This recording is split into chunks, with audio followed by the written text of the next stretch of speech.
Good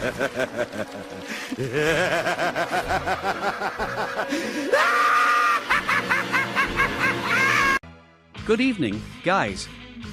I'm going to show you a KvK with 20% troop losses but with plenty of battles. It was a bit lopsided, but a fun fight nonetheless.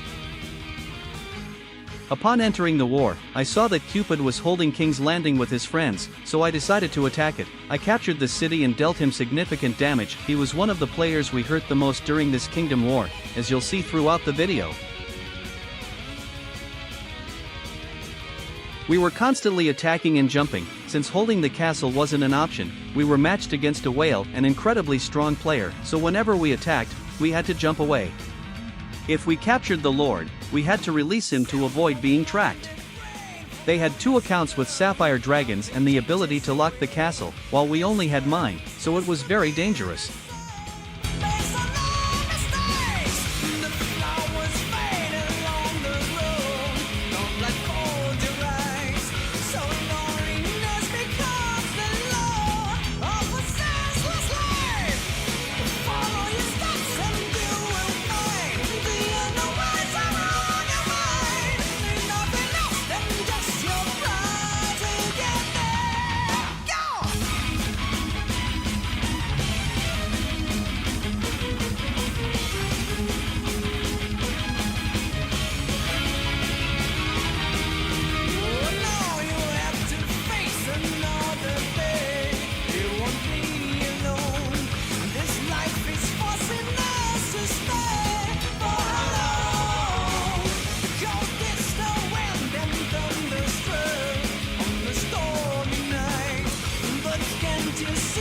Shortly after, Sveraboy appeared at King's Landing and I attacked him. It was a powerful strike. Since I'm a counter to him, I dealt significant damage.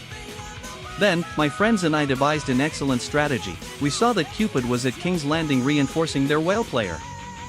We couldn't attack Cupid directly without triggering a blockade, so we coordinated a plan.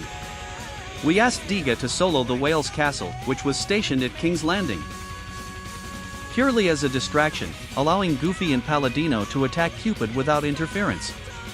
We executed the plan, and the strategy worked magnificently.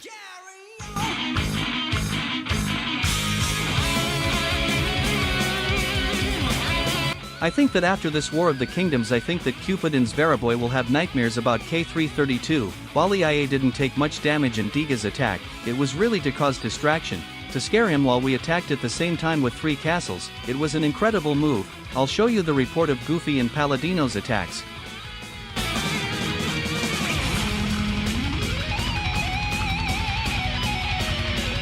Cupid lost significant numbers of troops, including T5 and T4 units, bearing in mind that this kingdom versus kingdom war involved a 20% troop loss rate.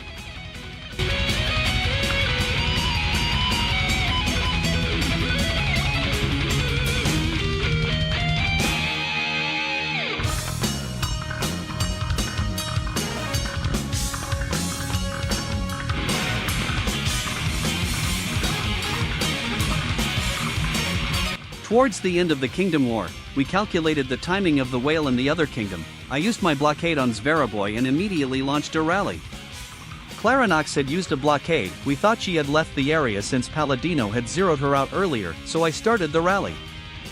Shortly after, my worst fear came true. I got hit with a blockade myself. There was nothing I could do. My calculations suggested I could launch 2 rallies against Sveraboy before the whale could jump over to catch me. But because Clarinox had blockaded me, I had nowhere to run. I just had to accept it. Joker's defeat was inevitable, so the goal became to zero out Sveraboy and hide my leader to salvage some dignity. They took me out in 2 heavy hits, which made it even easier for the whale to move in. It's all a learning experience. Sometimes we learn the hard way.